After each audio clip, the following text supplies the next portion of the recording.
Salut les gens, c'est Blade, très heureux de vous retrouver aujourd'hui pour une nouvelle vidéo lecture manga. Oui, lecture manga. Ouais. Et oui, nouvelle vidéo lecture manga, ça faisait très longtemps, que je n'en ai pas fait.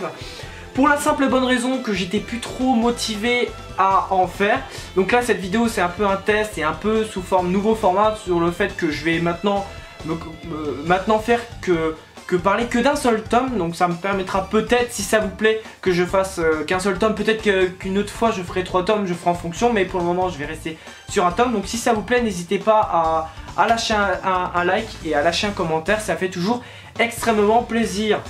Donc j'évite de rien oublier. Donc commençons cette vidéo lecture manga sans plus tarder. Cette vidéo lecture manga sera sur le manga Fire Force. Fire Force est un manga écrit et dessiné par Atsushi Okubo et c'est édité chez les éditions Kana en France. Alors comme d'habitude je vais vous dire vite fait ce qui s'est passé dans ce tome là pour pas que ça dure non plus 10 000 ans, que ça soit une grosse vidéo. Non, je vais essayer de rester dans les 5-6 minutes max, peut-être 7.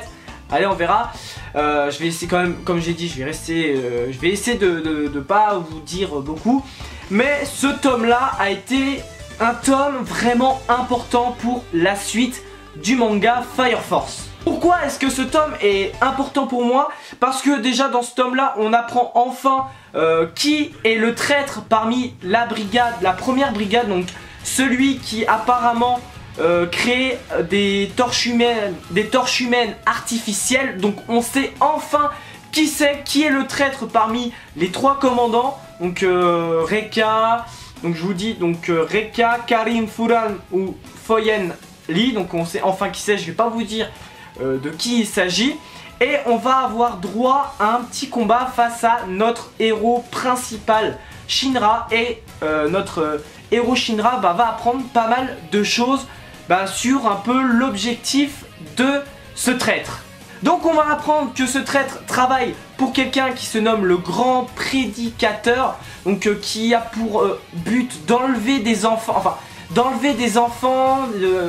d'être un peu, de leur faire des petits trucs en fait, de prendre des humains et de les transformer en torches humaines pour faire plein d'expériences dessus. Donc on sait vraiment pas grand chose de la part du traître. Il nous a mis ça sur le tapis, mais c'est vraiment c'est dangereux parce qu'après le combat on apprend déjà les conséquences des actions de ses membres. Donc apparemment il y a déjà pas mal de membres au service. Donc il n'y a pas que ce traître qui crée artificiellement des torches humaines sur des enfants principalement, comme je l'ai dit.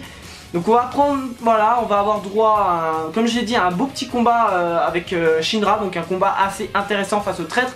Je dois avouer que pour ce qui est du traître, je m'en doutais vraiment de son identité. En fait je me doutais, j'hésitais entre lui et un autre. Donc si t'as un autre qui est avec, où on l'a vu pas mal avec Shinra au tout début de du stage avec Arthur.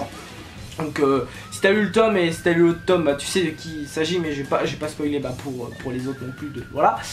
Et vraiment c'était intéressant parce qu'on apprend vraiment qui se cache derrière et la possibilité que le frère de Shinra soit encore en vie, surtout. C'est ça qui est important, c'est que Shinra maintenant est encore plus déterminé à retrouver le Grand Prédicateur qui peut-être a des informations sur le frère de Shinra. Est-ce qu'il est en vie? Voilà, donc Shinra est d'autant plus motivé et voilà, donc ça fait vraiment avancer les choses, donc c'est vraiment très cool. On a également eu le droit à la toute première réunion des capitaines des brigades. Donc on a pu rencontrer tous les capitaines vu la gravité de la situation, parce que peu avant les capitaines des brigades ont dû affronter des torches humaines vraiment impressionnantes qui les torches humaines qui étaient encore plus grandes, plus robustes que les torches humaines normales. Donc on a eu le droit à un petit combat, un combat vite fait quoi. Mais ce qui est vraiment intéressant, c'est que on connaissait déjà le capitaine Akitori là, je crois, Akitaru pardon, Akitaru Obi, et on connaissait déjà la Ibana qui est la capitaine de la 5e brigade. Et le capitaine, que j'ai oublié son nom là, de la toute première brigade, donc oui j'ai oublié son nom, de la toute première brigade, et là on rencontre tous les autres, et il y en a un qui fait un peu penser, il a un design un petit peu à... il me fait penser un peu au comportement à L de Death Note, vraiment. Bon, ça c'est pas du tout les mêmes auteurs, mais le capitaine qui est censé être le plus puissant des capitaines, et ben en fait me fait vraiment penser à elle dans Death Note, et moi ça me fait marrer. Et puis voilà. Donc on a également un nouveau membre, vraiment vite fait, pour pas longtemps, à la brigade, à la 8ème brigade, donc où il y a Shinra, donc un nouveau membre permanent qui va arriver, donc pour pas très longtemps. Voilà, je vais pas non plus, voilà, je vais pas vous dire non plus les personnages, sinon ce serait du spoil complet. Et ce qui est surtout très intéressant avec la fin de ce tome, c'est qu'on a une petite révélation sur un personnage. Voilà, franchement je vais pas vous dire de qui il s'agit, qui fait partie des méchants, on va dire, qui fait partie des méchants, donc ceux qui travaillent pour le grand prédicateur. Pour le moment on sait pas qui est le grand prédicateur, on a très peu d'infos. Et en tout cas j'ai hâte d'en savoir plus, sur ce fameux personnage. J'ai pas envie de vous en parler parce que ce serait vraiment du spoil. Mais en tout cas ça a été un très bon tome. Pour l'instant le tome que j'ai le plus kiffé de Fire Force, parce qu'on a eu une grosse révélation, on a eu pas mal de petites révélations sur ce tome. La quête de Shinra à vouloir retrouver son frère avance de plus en plus, et voilà, je vais pas vous en dire plus, mais ce tome a été vraiment très cool.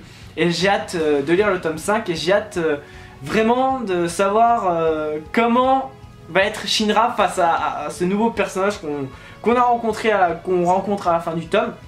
Voilà, je vais pas vous en dire plus parce que voilà.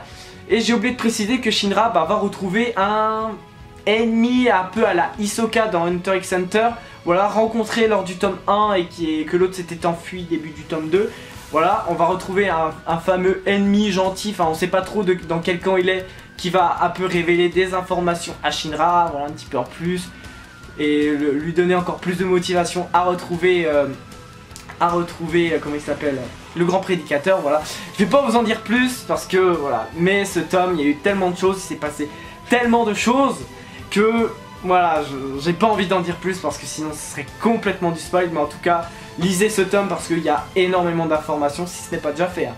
Vraiment une tuerie, donc franchement Fire Force, ce tome 4 était vraiment excellent. Avant de quitter cette vidéo, je vais vous montrer les dessins, voilà. Je vais vous montrer sans pour autant spoiler, voilà. Voilà, je vais éviter de pas trop spoiler. Donc je vous montre ça comme dessin, et je vous montre ça.